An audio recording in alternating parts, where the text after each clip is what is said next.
Only real businessmen sit at the front, he whispered, smirking, like I was too dumb to even understand the insult. My name is Layla Carter. And from wherever you're watching this, tell me in comments, stay with me.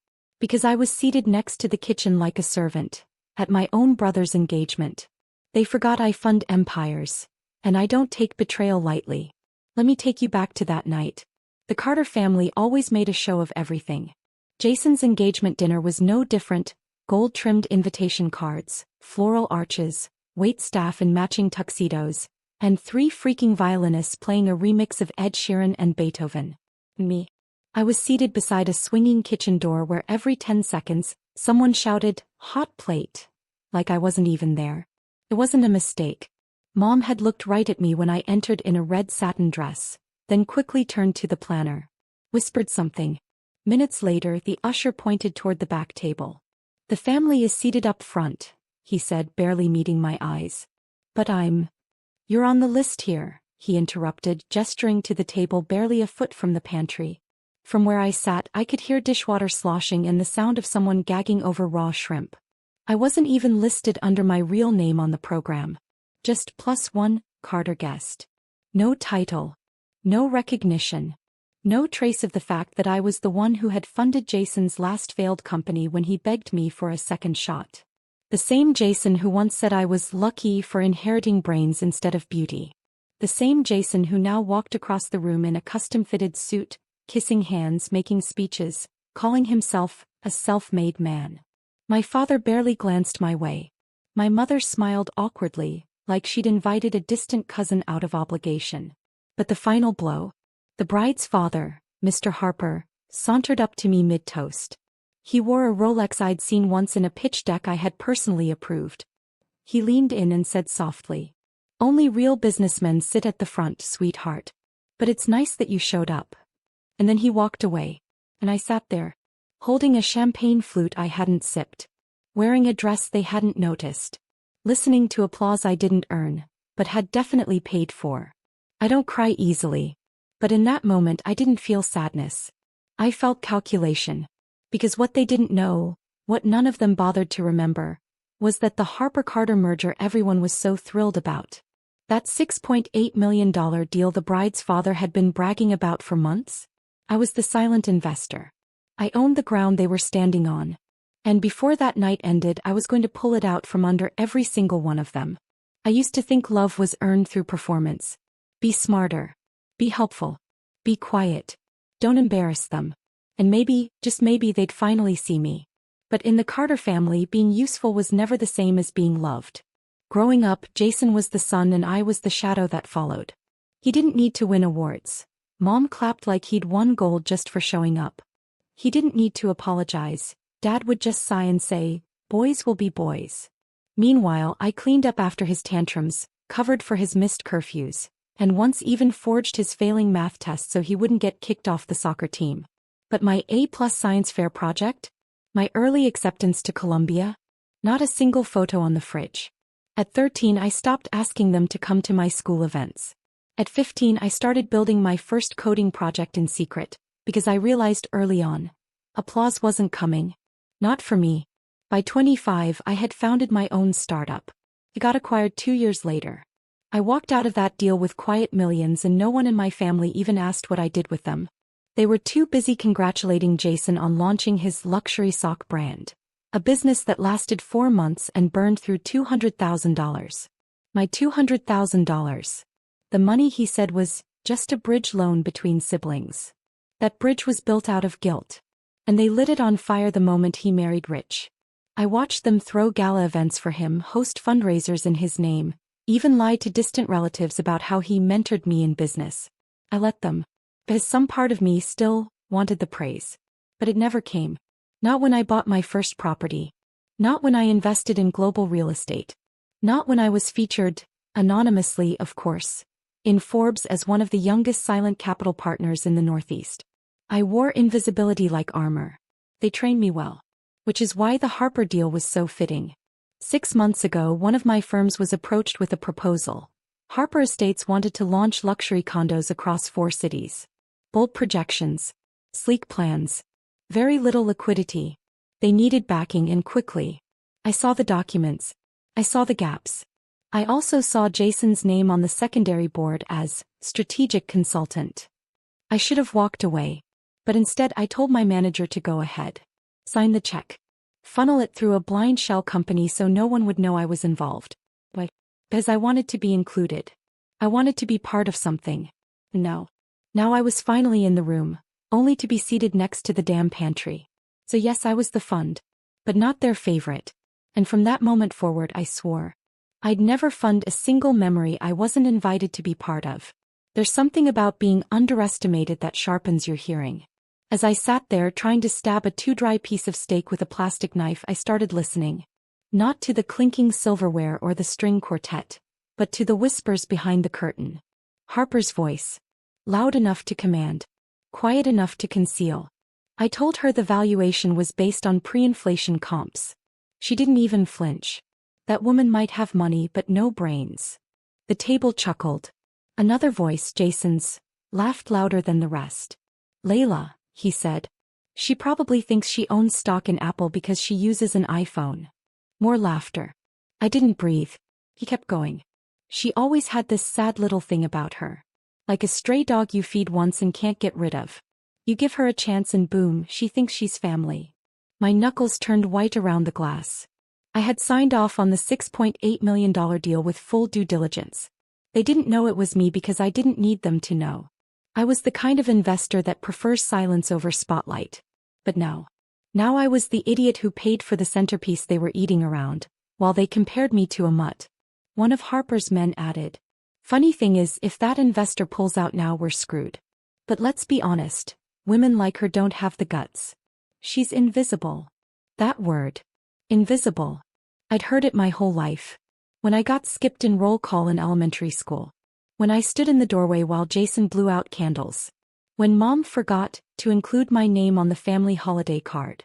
When Dad introduced me to his friend as our smart girl, I forget what she does. Invisible. A ghost with a bank account. But what they failed to realize was this. I chose invisibility. And I could just as easily choose to show up. In the loudest, most disruptive way imaginable. I took out my phone. Opened the secure chat with my legal team. Typed 3 words. Freeze the wire. Then paused. Backspaced. Typed 4 more. Also void the contract. I didn't press send yet. I looked up. Watched Jason clink glasses with Harper's daughter. Watched my mother lean over to adjust his collar. Watched my father beam like he'd raced a king. Me. I was still beside the kitchen, forgotten. Until I wasn't. I hit send. And the message disappeared into the encrypted ether. A countdown had started. They just didn't know it yet. I stood up slowly, careful not to draw attention. Not yet. The red dress I wore that night. It wasn't just for style. It was a warning, one they were too blind to see. I passed the clinking glasses, the ivory cake, the fake laughter. Slipped into the bathroom like any woman who'd had one too many sips of champagne. But I wasn't drunk. I was focused. Once inside, I locked the stall, sat down calmly and opened the app tied to my holding company. Harper Estates was now frozen. Every cent. Paused. My legal team confirmed it in under 5 minutes. The next step. Voiding the contract. It would send shockwaves through Harper's pending condo projects, but everything was airtight. I had the clauses built in, non-disclosure violations, manipulation, fraudulent misrepresentation. Harper's funny comments about misleading me? The wiretap my attorney kept on every call had them saved in cloud storage. They thought I was a checkbook, but I was the whole damn bank. I texted my lawyer one final instruction. File breach termination. Execute in 15 minutes. Then I exhaled, unzipped my clutch and pulled out a lipstick. Or paint. A server passed me in the hallway and did a double take. Are you okay, ma'am? He asked. I smiled. I'm perfect. Back in the ballroom everything looked the same, but I wasn't. Jason stood at the center like a prince, hand wrapped around a wine glass, laughter booming louder than the music. My mother adjusted his tie. My father bragged about him to a couple of high-powered guests who clearly hadn't read a single article about their failing stocks. Mr. Harper raised a toast and shouted across the room. To new beginnings, ironclad partnerships, and a future built with trusted hands. I almost laughed. He didn't know the trusted hands just let go. I returned to my original seat beside the kitchen, not out of shame but strategy. Biz now. I wanted to see it. The fall. The unraveling. The first tremor came 5 minutes later. One of Harper's assistants entered with a phone in his hand and panic in his eyes. He whispered something in Harper's ear. Harper stiffened, his eyes narrowing as he gripped the edge of the table. Jason noticed. He leaned in. What's wrong? Harper didn't answer. Instead, he stepped away mid-toast, eyes glued to his phone. A second assistant ran in behind him. Then a third. Their whole table grew quiet. Tension spilled like wine on white linen. Harper muttered something about illegal breach, clauses triggered, and money locked. Jason followed him out, confusion etched into every line of his face. Me. I took another sip of champagne. Right from my corner table near the kitchen. Because the moment they tried to make me small, I made myself invisible just long enough to become their collapse. Panic spreads like perfume in a crowded ballroom. At first invisible, then unmistakable. Mr. Harper stormed back in, face tight, tie loosened. His hand shook as he grabbed the mic. We'll be taking a brief pause to handle a minor business matter, he muttered. That was a lie. His $6.8 million deal had just evaporated. And the investor he thought he could insult? She was sitting 20 feet away watching it happen. Jason followed close behind, sweating through his tailored suit. What's going on? He hissed. Harper didn't answer him. His daughter, the bride, looked between them nervously. The music continued awkwardly but the energy shifted. Guests whispered. A photographer lowered his camera. I knew what Harper had just learned. The cancellation of the contract triggered cascading consequences. Land permits frozen. Investors backing out. Reputation tanked. Jason's own name listed on the partnership documents, now dragged through the mud. And guess what? That luxury sock brand he once mocked me over? The one I funded and he killed? He'd need those socks now. Because he was about to walk far from power. I watched as Jason tried calling someone. I didn't have to guess who he was calling me. He thought I'd left. That I was too embarrassed to stay. But then he saw me. Still sitting there. Still in that same red dress. Still sipping my champagne like I didn't just turn his empire to ash with a single signature. He walked toward me with fury in his eyes. You did this, he said, voice low. I raised an eyebrow. Do what? Don't play dumb. You're the investor. You pulled out. You humiliated us. You mean, I said, setting my glass down, you humiliated me. I just returned the favor, with interest. His jaw tightened. You've ruined us. I leaned forward. You ruined yourself the moment you invited me to a party you never intended to acknowledge me in. You sat me next to the kitchen, Jason. You treated me like a stranger. And now you're surprised I acted like one. He looked like he wanted to scream. Instead he turned around and found Mr. Harper staring daggers at him. Harper marched toward us. Is this true? Is she the one who funded us? Jason didn't answer. But I did. Yes, I said. And I was also the one who advised you to delay launching your Phase 2 sites due to unstable market conditions. But you laughed. So now, you're on your own. Harper's lips parted but no words came out. His face turned pale. I stood slowly. Gentlemen, I nodded. Enjoy the rest of your evening. And I walked out. No spotlight. No applause. Just the soft click of my heels. And the sound of two empires, Jason's fake legacy and Harper's real estate mirage, beginning to crumble. By morning, every major outlet that followed Harper Estates had the headline. $6.8 deal mysteriously cancelled. Projects in jeopardy. But the real chaos, that brewed inside my parents' living room. At 8:15 a.m., Jason was already at their house, eyes bloodshot, pacing in yesterday's wrinkled suit. My mother sat on the edge of the couch, mascara smudged. My father stared blankly at the TV like a soldier who just heard the war was lost. None of them spoke when I entered. No one offered tea. Not even fake smiles. Perfect. Jason was the first to break the silence. You destroyed me, he said. I dropped my bag calmly on the floor. You destroyed yourself. I just watched. I told them you were unstable, he sneered. Told Harper you'd never be a real partner. That you were dramatic. I laughed. And yet somehow my signature carried more power than your entire resume. My mother finally spoke. How could you humiliate us like that, Layla? You've always been so quiet. That made me pause. You mean compliant? She flinched. No, you mean silent enough to fund your vacations, your remodels, Jason's failed businesses, and never ask for credit. My father said nothing. So I turned to him. Dad, remember when you told me not to talk about money at the table? That men feel insecure when women brag? He nodded slowly, ashamed. Well, I said, maybe if someone had listened when I spoke, I wouldn't have had to scream through consequences. Jason exploded again. You don't get it. Harper's pulling everything. My name's mud now. Do you even know what you've done? I stared at him. I know exactly what I've done, I said. I've closed the tap. No more funds. No more bailouts. No more rescues from your own mess. You think you're better than us? My mother snapped. I turned, grabbed my bag and looked her dead in the eyes. I don't think I'm better. I know I was never treated as equal. So maybe now, for once, you'll learn what it's like to sit by the kitchen. I left them there, drowning in silence. That day I got 3 calls from other firms asking if Harper Estates was a fraud. That evening I received a voicemail from Harper himself, stammering, desperate, and offering to renegotiate. And that night, as I sat alone in my penthouse with a glass of wine, I read the text from my father. Please come over. We need to talk. I replied with 2 words. Too late. Because revenge isn't always loud. Sometimes it's just the quiet decision to walk away and take your value with you. After the dust settled, I didn't throw a celebration. I didn't post about it online. Didn't text a single, I told you so. I just kept doing what I always did, working in silence, building in shadows. But something inside me had changed. It was the first time I had chosen me without asking permission.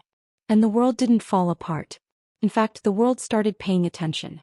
2 weeks after the engagement dinner debacle, an editor from a major business journal reached out. He said, "We've been tracking your investment fingerprints.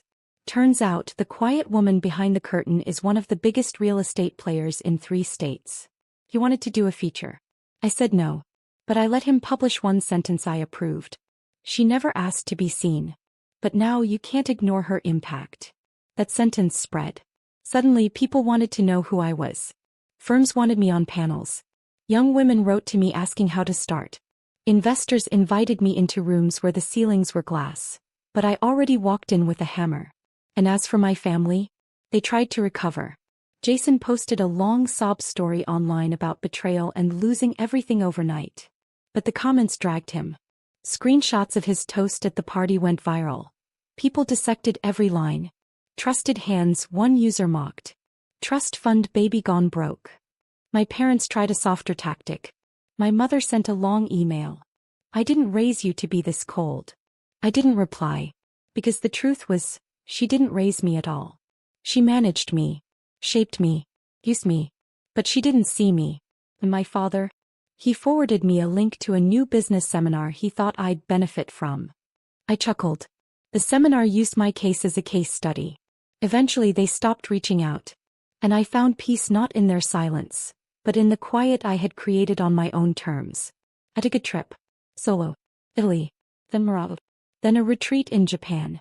I spoke to no one from my old life. I didn't need validation anymore. Because the most powerful thing I ever did was realize that love built on silence isn't love, it's compliance. And I would never be compliant again. I returned home months later. Not for them. But for the final meeting with the City Development Board. A vote that would decide who'd receive a massive municipal contract for urban housing expansion. Harper Estates was on the docket. So was my firm, under its new name. No one knew the face behind it yet. At least, not until I walked into the council chamber in a charcoal suit and sat at the head of the investor panel. Jason was there too. He didn't recognize me at first. He looked like a man aged 10 years and 6 months. His suit was cheaper. His confidence cracked. When he finally met my eyes across the room, something in him broke. And still he hoped. During the board's break, he approached me. "Layla," he said, his voice hoarse. "If you could just not mention what happened. Just let the vote be fair." I smiled kindly. "Oh, it will be fair.